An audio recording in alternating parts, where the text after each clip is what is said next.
Welcome everyone to Create a World, October 6th, 2023. I can't believe that we're already talking about October of 2023. I'm Janice Creneti, and with me today is Pegotty Cooper, and we are going to be doing some exploration with each other around the power of coaching and moving with transition. But if you're with us in Create a World for the first time, I just want to tell you a little bit about what we do here. Then I'll tell you a little bit about myself and Pegotty, and we'll dive into our conversation. So, Create a World is a community. It's a cultural collective, and it's set inside the field of Tantra Mat. And that field operates on certain principles. And those principles are that everything operates on behalf of everything else. Everything's part of everything else. Everything is in relationship with everything else, and everything has a place. Everything operates on behalf of life and has us exist as whole. And everything is always moving to the next greater whole. And the reason that I feel it's important to articulate these principles is that they're a very different way of moving than the cultures in which a lot of us have been raised, particularly if you were raised in a more modern or more Western culture. You may have been more inundated with duality, the idea of there's this or there's that, there's good, there's bad. And in the field of Tantra Mat, we really look to stand in a world of unity. And in a world of unity, these principles apply that I just mentioned.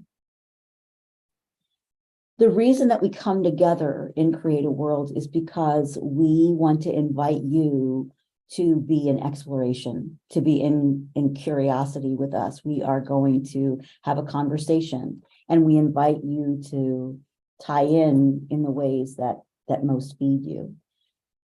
And we choose conversation because it's a sacred container, and it really is. It is one of the first structures that human beings use to interact with each other.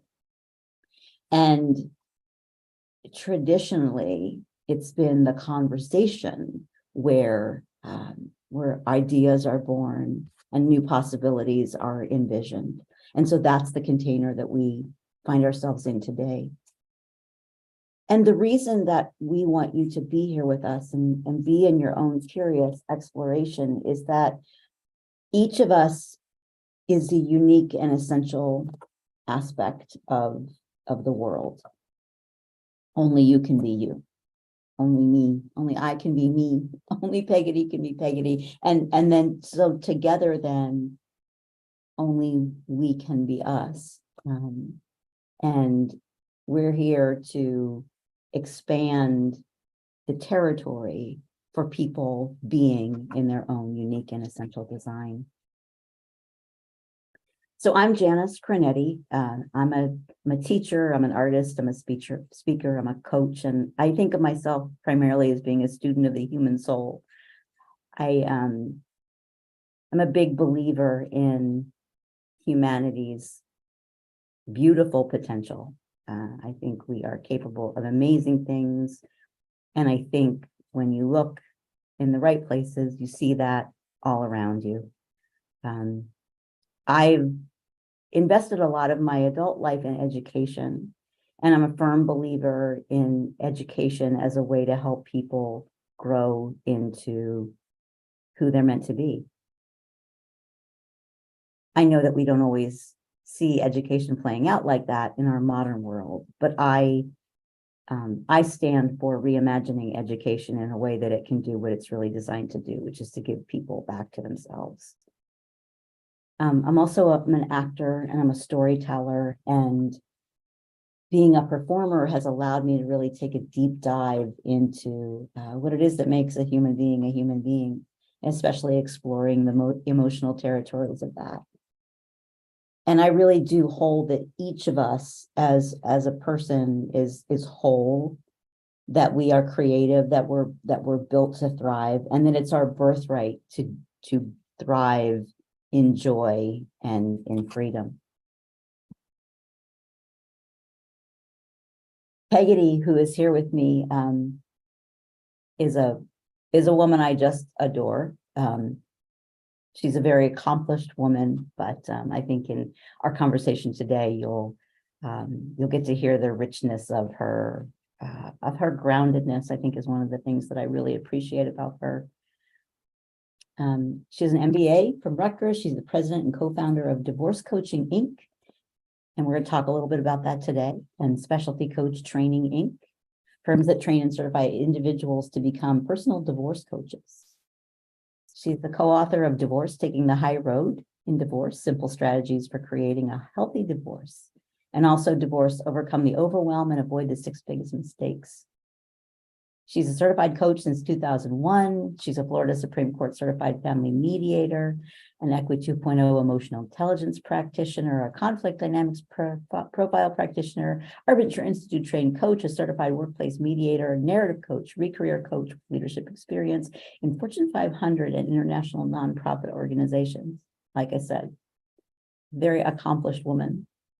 I met Pegotty as we did work together with Power Stories Theater, where we were learning to find and tell personal stories from our own lives. And I know that was a rich experience for both of us. And I asked Pegotty here today because I really want to dive into this idea of how coaching can support us in moving in transformative experiences, and in particular, to focus on the idea that experiences that are challenging can still yield great gifts. In fact, sometimes I feel like the most powerful gifts. So, Pegotty, one of the first questions I have for you is, and I'll ask you to just briefly tell us about your divorce coaching program and focus. But why, because we think about coaching in a lot of different venues, but why does somebody need to be coached through a divorce? Well, that's a great question. Divorce just is probably one of the lowest, most traumatizing experiences that people can have, even if you are initiating it. It's still like, this is the end of what I thought my life was going to be like, and there's so many high emotions that come along with that. People are scared, they're uncertain about everything. And they're worried about their children, what's going to happen to the children. And all of the professionals that are really great at giving people advice, the lawyers, the financial advisors, therapists who help them to, deal with some of the issues that they have from childhood. They can't be the bridge. The clients, people need a bridge between where they are right now, totally overwhelmed, traumatized by this experience, and the professionals who are there to serve them. Otherwise, they're not going to be effective at communicating anything. They're going to be very emotional. When people are emotional, people go, oh, there's another, right, angry man or emotional woman. What are we going to do with them? And really, people just need somebody to walk the path with them, to help them be their thinking partner. And that's what we train people to do, and to respect the boundaries between what divorce coaching does and what all of the other professionals do, so that we can all play together in the sandbox for this purpose of helping people make the best choices they can make.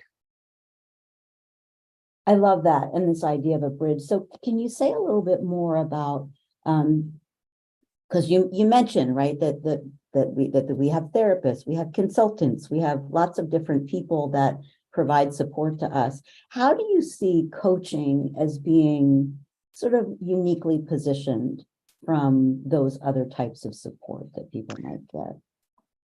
Well, I think the things that we get confused with most are the therapists, and therapists are really, when you're licensed as a therapist, to assess and diagnose, kind of maladaptations to things that are going on in your life because of early childhood experiences often, or traumatic events. And people who are going through divorce need to start where their purpose, they've got to be thinking forward. They've just got to be thinking forward, and they've got to be able to do all of the nitty-gritty stuff that you have to do in the business of divorce. And nobody is trained in that. And Randy, my husband, Randy, who is also a Supreme Court of Florida certified mediator, and he was one from very early on in 2005. And he said, there is somebody that's missing, because people that come to me for mediation can't really, they aren't thinking clearly, they're thinking emotionally. And we just need to help them move beyond that, have their feelings acknowledged, and then just move beyond and really start thinking about, what is it that I want on the other side? This is going to be over. What do I want on the other side of all of this? So they can really begin to build the life they want after divorce. So we're really focused on the life after divorce when we're working with our clients, and helping them to develop skills that they're going to need to have and refine to be better at doing that, and to be able to take care of their children, put the children in the middle. Did I So answer that that? leads me to another follow-up question, which is, why do you think it is in this modern world with so much information at our fingertips? Why do people need support in thinking about what's next? Why is it so difficult for us to imagine what's next? That's a really great question. And I've been, really exploring the question of, how do you help people de-escalate all of those emotions that really run they're driving the bus, and sometimes the bus can go careening off, either side of the road, because the person just isn't thinking straight. Even attorneys who divorce say that. I just am not thinking straight. I know how this is supposed to go, but I can't think straight. And the fellow that I'm studying with, his name is Doug Knoll, says that, he asserts that people don't know from very early age in the United States, children are told really to quash their emotions. Don't cry, be a big girl,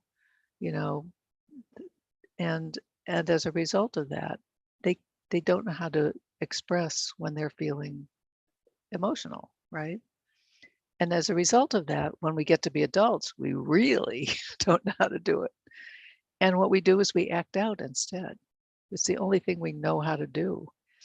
And yet, in the work that we do in dealing with high conflict people in divorce, when you just help them identify how they're feeling, after a few minutes, they go, yeah, that's what I'm feeling. I'm feeling really abandoned or betrayed. And where do you want to go from here is the question. And that's really where, you have to de-escalate. And then you can start coaching. Where do you want to go? And how are we going to get there, right? In the work that I've done with an organization called Newfield, one of the most profound impacts for me was the not only the room and the space that they give to our emotional palette, but the importance that they give to our emotional palette. And, they will say, and I absolutely believe as well, that emotions are messengers. They come to tell us something. I mean, they are coming from a part of ourselves that is perhaps even seeing a wider picture. And because we've been taught to ignore our emotions, to quash our emotions, I feel like we've also cut ourselves off from our own wisdom. And, and even when there's a quote unquote bad emotion or something that we don't want to feel, like anger or betrayal or shame or resentment, it can give us guidance about what we do want. But we have to be willing to listen first. And I think because we've been enculturated the way we've been enculturated, paying attention and even stopping for a second to listen to what that emotion might be saying is so scary to so many people. And, I had started the new field work, I guess it was already the pandemic when I started. But as an educator in schools, one of the things that I quickly realized in the pandemic was how much schools have, reinforced this enculturation of ignoring emotions. And, we don't ask students, how are you feeling before they take the test? Or if they're, if they're acting out in class, we just go right to telling them why that behavior is inappropriate and assigning punishments and blah, blah, blah. And rarely do we move into this notion of listening to them.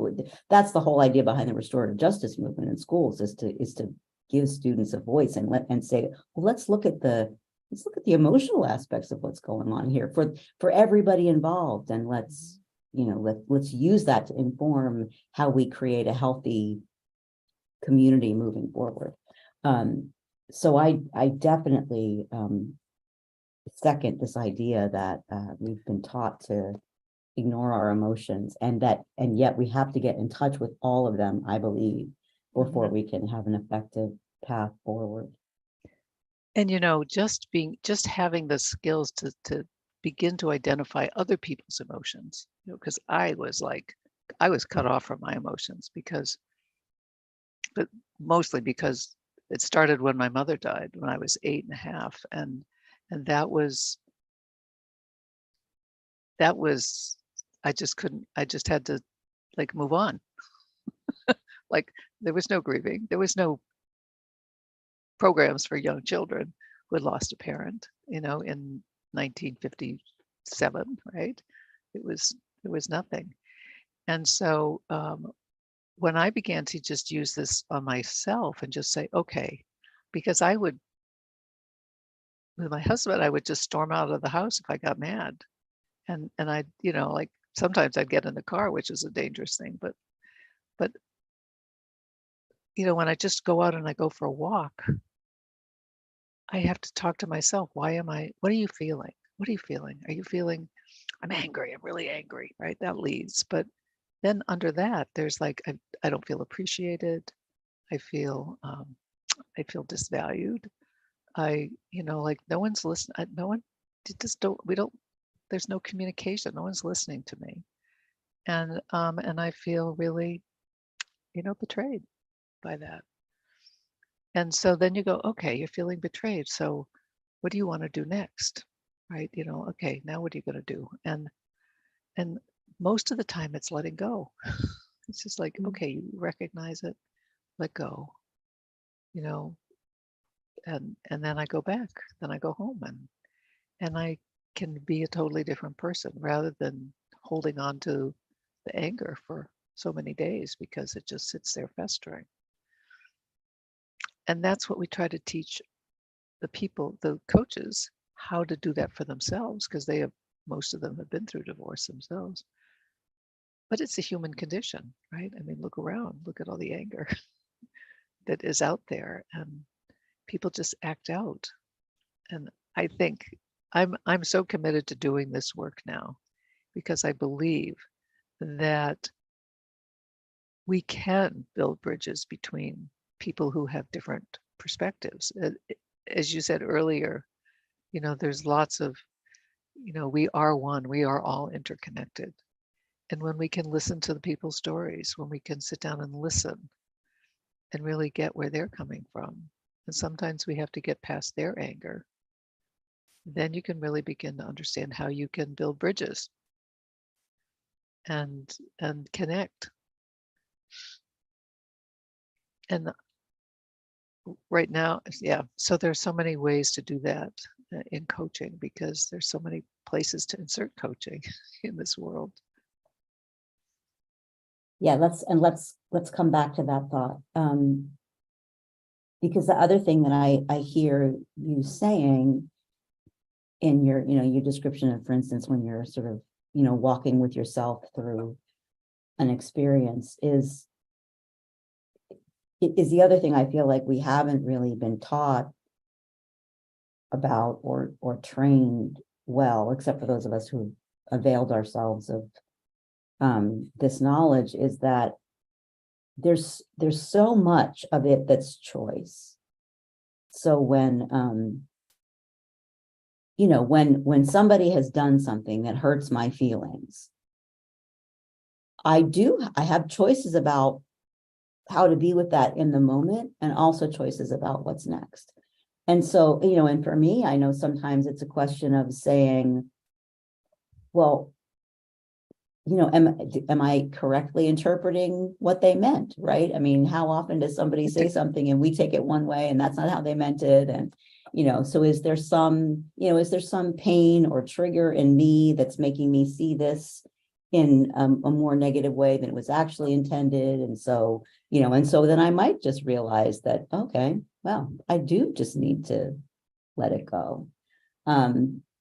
Or sometimes it might be that I feel that whatever happened is a more legitimate grievance, if you will, and it brings me to a place of recognizing that I need to have a conversation, or that I want to have a conversation with somebody to talk about, well, how could we reimagine this or renegotiate or whatever. But in order to have any of that conversation, we have to first acknowledge how we're feeling. We then have to get into a place of stillness where we can sort of move into that observer role and ask ourselves the questions that you're talking about asking ourselves, so that when we are then deciding what next, that we're in a place of being able to respond rather than to react. Mm-hmm. Mm-hmm. And you talk about somebody hurt my feelings. When we really look at that, somebody said something, and the way in which you want to be seen in the world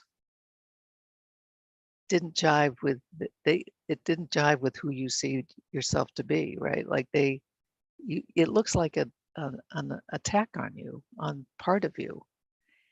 And really, I know I have an example that's a great example.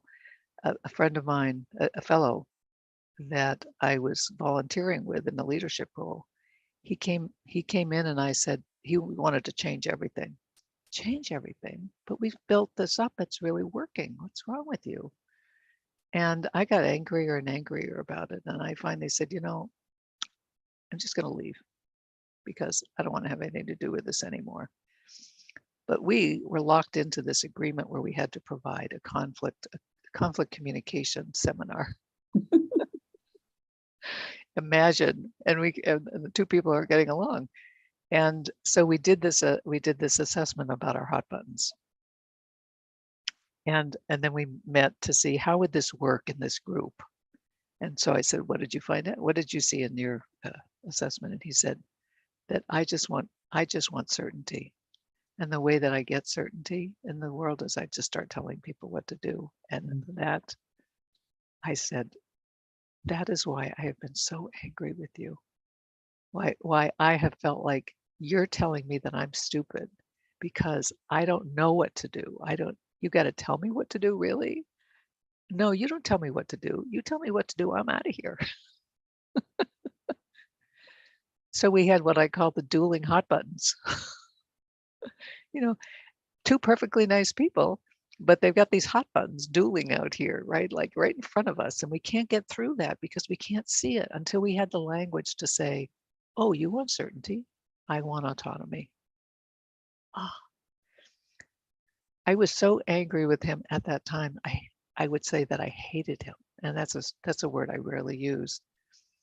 Now, he could never push my house. We do a lot of work together, and I just love him. He's a dear colleague, and he could never push my buttons again, ever, because now we understand each other. Now we know that we're not perfect, and I can say, hey, hold on, I'm not trying to make everything uncertain for you. And he'll say, I'm not trying to tell you what to do. Here's an idea. So we have a question here. And it says, it sounds like your coaching helps shift people from emotional reactivity to emotional intelligence. Would you say that's accurate? So do you want to elaborate on that? Oh, absolutely. And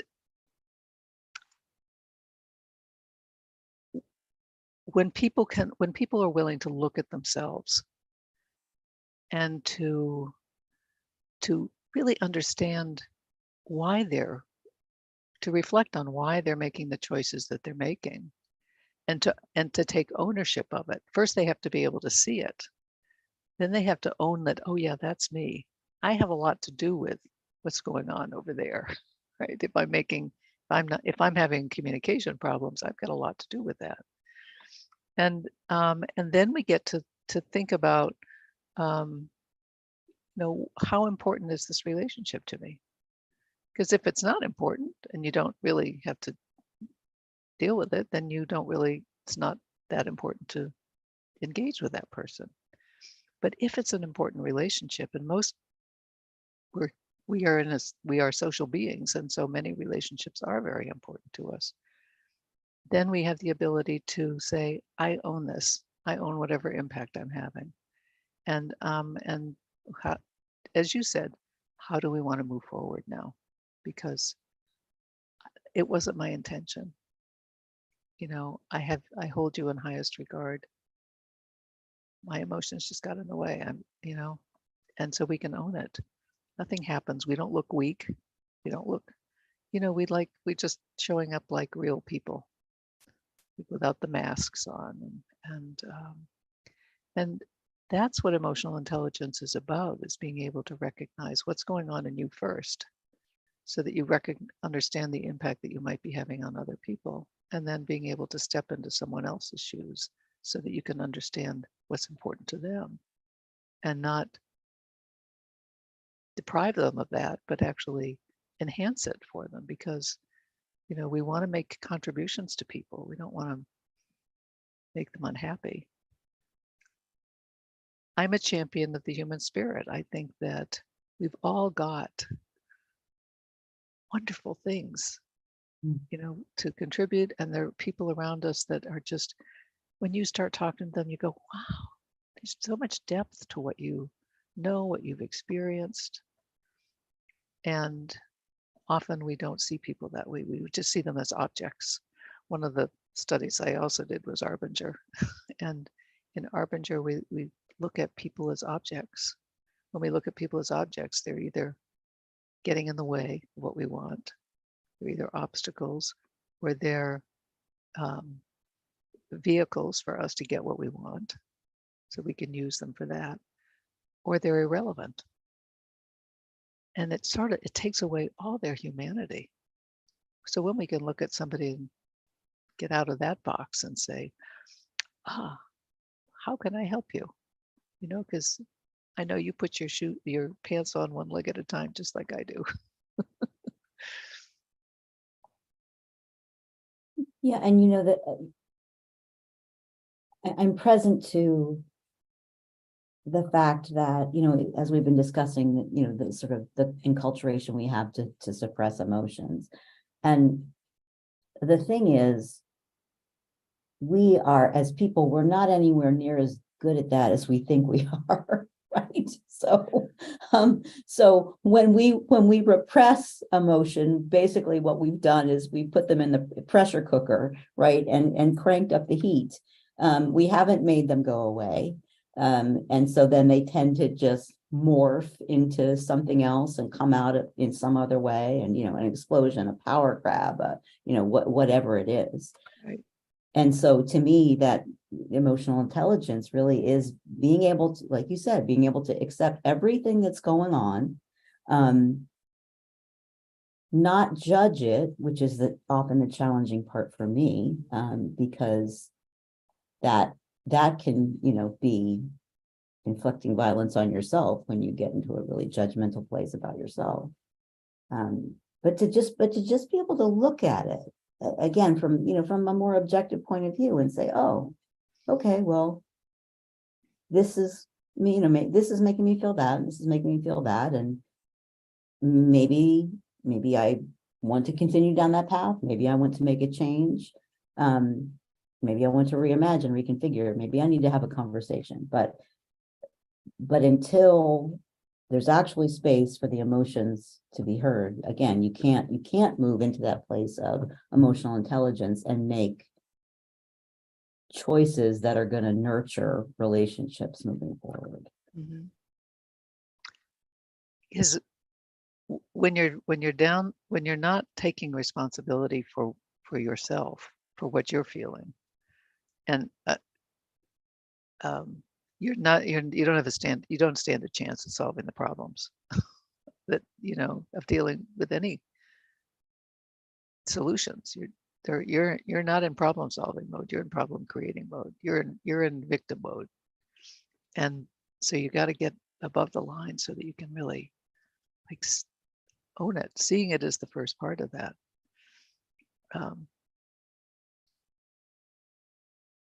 We have a question here, and it's an interesting question, so I'll let you decide what spin you want to take on it. But the question is, what would you say are real reasons for divorcing? I would say the primary reason is lack of communication. Mm-hmm. And it's really easy when you start out and you're in love, and like you just sort of go on, you become one, very, very soon after, meeting, maybe after having sex, all of a sudden now you're one. And so you live with a person and you begin to see, you make assumptions about them to begin with, because that you both think alike, even if you had identical cultural traditions, educational experience, faith experience. You're still going to be different because you come from different families, and families have all this, the ways that they create values that you don't really understand, that that's not the way it is in the world. That's just the way it is in our family. And so, you get married and you have your agreements over here with your family, and you have that person, you're marrying into that person's agreements, and you say, wait a minute, you don't talk about those. You don't ever say, well, what are the agreements that we want to make together? Yeah, they're the vows, but that's, different. And so you never really get down and say, okay, well, here's what's important to me, and here's what's not so important. And so, you end up drifting apart. You begin to focus on the things that are different about you. And so now you say, well, we're really different. And now we have conflicts about that. And she's a spendthrift, and he's a penny pincher, and then we come to a point, and we come to this point in every relationship where you say, we can't go on like this anymore, right? We got to do something. You got to start taking out the trash. I'm going to stop making such spicy food. But then, you go around again on that, and now it becomes a more serious division and, conflict. And every relationship has all of these points in the circle where you say, we got to make a decision. And then sometimes it gets to be, the decision is we're going to divorce because we've lost the connection. If you can make that connection again, if you can see what it is that you really like about the person, what values they have, what strengths they have, what a good human being they are. Then you can get reconnected and rebuild that communication back. Often we get into habits of criticism, defensiveness, stonewalling, you know, and all of that communication just is poisonous, toxic to relationships. And so you drift apart. You get your own thing going, and then you say, "Why should I?" And now women have far more independence than they had, several generations ago, when they have the freedom to decide that they're, to not be afraid of all of that. So, they just say, "I don't need this anymore. I'm out of here." I still remember a boyfriend I had in high school who he was a good man. He was a really good man, but I wanted nothing to do with him because I was very judgmental about him.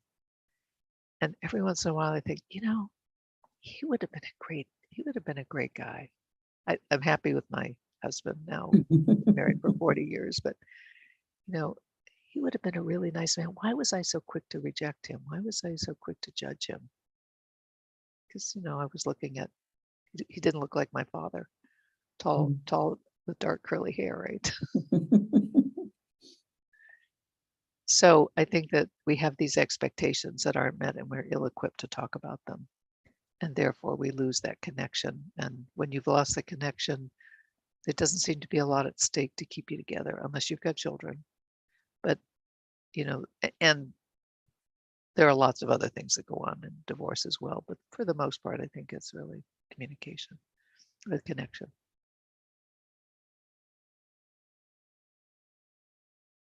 Yeah, so this next question, this leads into really the next part of the conversation I'd like to have. So the question is, what would it be like if divorce was held in a positive light? And to me, I also am curious again about this idea of how does coaching help the transition be one that ends up creating positive rather than negative experience. But let's start with the first one, holding divorce in a positive light. So divorce can be seen as, if you have respect for someone, if you hold someone in a positive light, like you were saying, each person is, whole and complete, and they are worthy of our listening to them. They're worthy of, and there are some times when you've got to be able to sit down and have difficult conversations. And if I don't feel good about myself,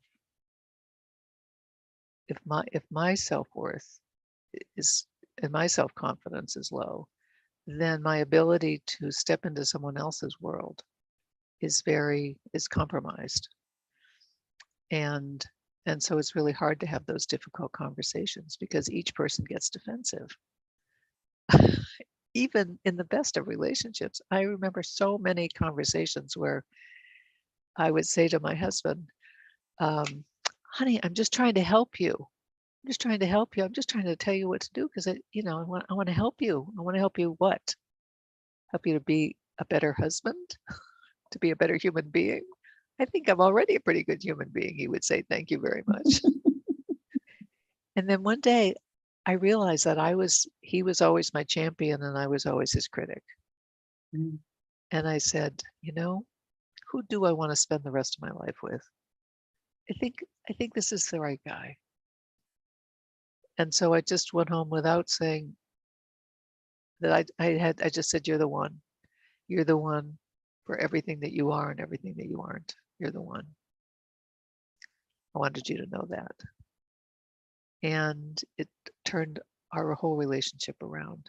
It was the hardest thing in the world to do, though, to really, but it was also the easiest because there was nothing to fix. If he was the one, then I'm there really to make him happy. He's there to make me happy. We're there to make each other happy. And if that's the way we were to walk into marriage, so when people talk about how do you fix divorce, you fix it with how do you approach marriage, right? Because it starts with the relationship. So when divorce is what the people in the couple, sometimes couples decide that divorce is the best path forward. Mm-hmm. So how could you see the divorce process being different if we could give room for divorce to sometimes be a good thing? So I think that part of the process has to be that both parties recognize that together they have created the life that they have now. And if they've both created that together, then they can also redefine it. They also have the ability to redefine it, to reconfigure it, and to also help their extended families and friends to also understand that they're making a decision that is, we don't want to be married anymore. We think that we've had a great life together, but it's not. It's time to move in a different direction. And what people fear most in divorce is the loss. The loss of so many things, and so you've often got a power imbalance, which is why you got to recognize that you both contributed in different ways to what it is that you are now trying to split apart. We're about to launch an amicable divorce training program, and so I've been reaching out to a lot of people, and one fellow I came across was an author who wrote a book about a good divorce starts here.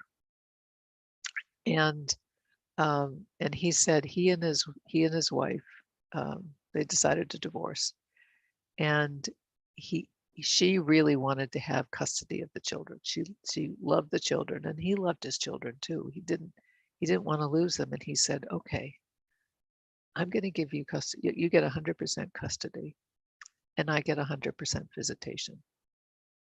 Meaning, right, when I want to visit them and they want to visit with me, be with me, we can do that. And that's not going to take away from you being the custodial parent. It's not going to take away from, you being an important part of their life. It's going to be, we've taken something that is traditionally 100% and you split it up in half so that it's 50-50. And we've now taken that 100%, and we've made it 200%. And when you can approach it with that kind of thinking, and that I always, when he talked to me about this, I said, we often use, in mediation, we use the example of the lemon when people are trying to split something and they come with a lemon, and the mediator might say, well, it's easy, we'll just cut it in half and then you each get half, right? But if you ask another question, which is, what's really important to you? One person might say, well, I want the juice because I want to make lemonade. And the other person might say, I want the zest because I want to bake with it. You both get 100% of what you want, right? Just by digging deeper and understanding more about what's important to the other person. And I think that's where we also have to spend our time, is what is most important to them? How can we accommodate that? What's most important to them?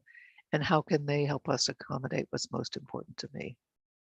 And if we take that attitude about it, we can be a different kind of family, because especially if you have children, you've got holidays, you've got a lifetime of weddings and funerals and graduations and, all of the things that you celebrate. And there's no reason why you can't be there all together as a family with perhaps two mothers represented and two fathers represented, and a whole set of other people that are all caring about all of these other people. That's the world that you're talking about, that you introduced at the beginning. We don't have to keep making divisions. We have to find out what do we have in common? What's important to us? How can we respect that? How can we make that happen? So he says, we each have a house on the beach. We live 2 blocks apart. No, he had money. He did have money, but you still have to just apply that philosophy. And I think divorce can be very different. The other thing you have to put in the middle is that the 2 people who are making the decisions are the ones who are making the decisions. And they do that perhaps through a third-party mediator, getting legal advice on the side, but often in the process of divorce, 2 people each having an attorney turns out to be a very adversarial process, no matter what.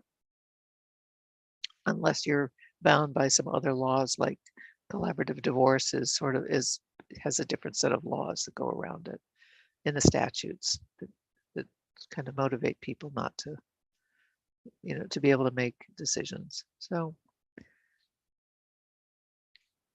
as we move into the last part of the conversation, I would really love to hear your take on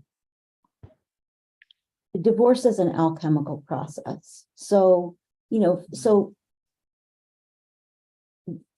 part of being human is having really challenging things happen, right? I mean, sometimes when we're young, sometimes when we're old, sometimes all along, sometimes. So how do you see these challenging situations as being able to be something that really helps us really embrace and discover ourselves? And also, how do you see coaching helping in that process?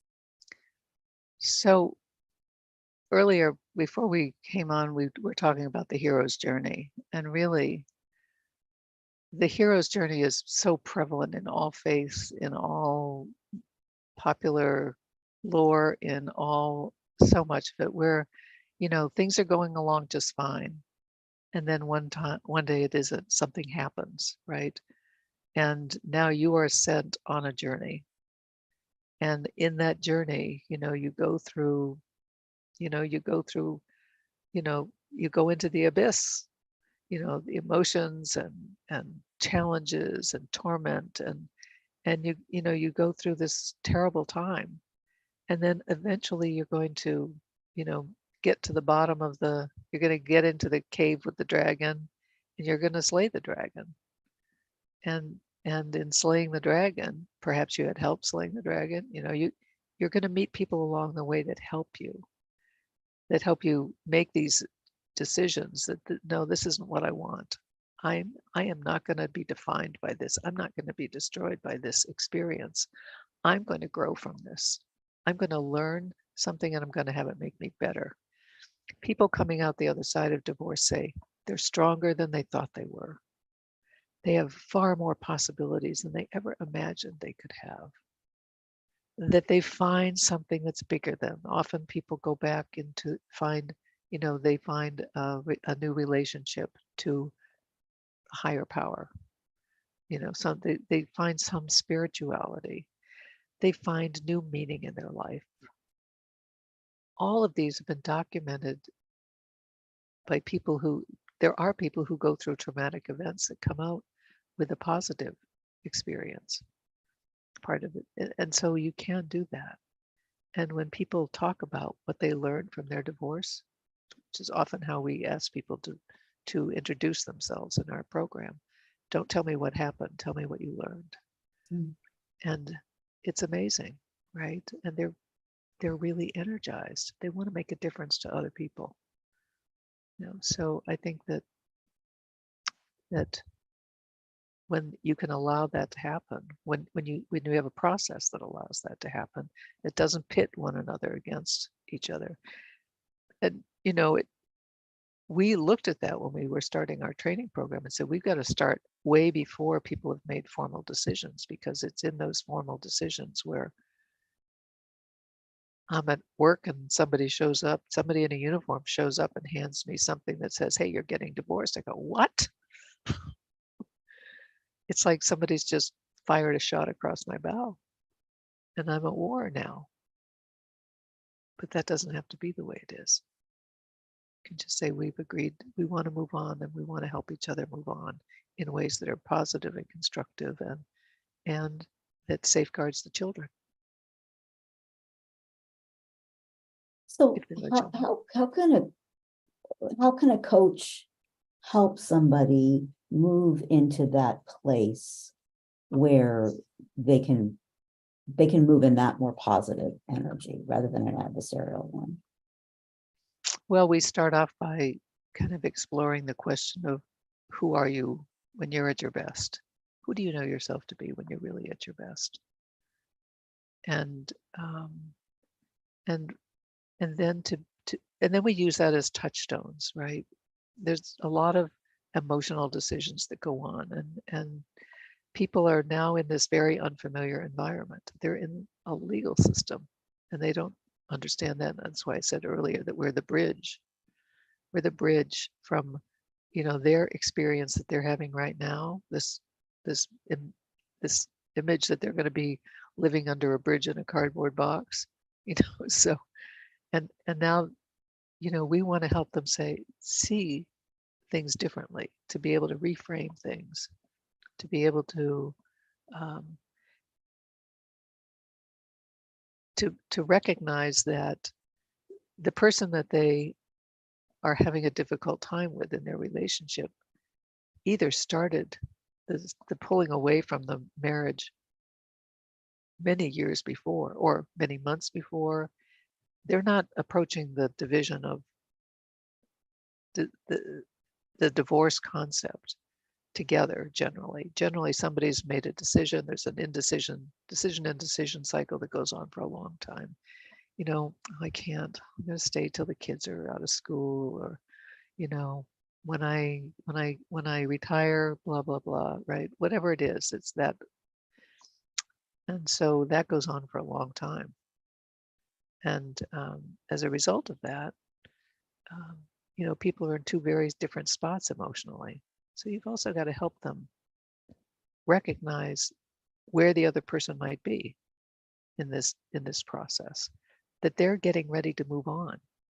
They have already gone through this anxiety that you're going through. And so it's not that they're heartless. It's not that they're evil. They just made the split earlier and they didn't tell you, unfortunately. And that's part of going back to communication. If we can talk about these things, we can see,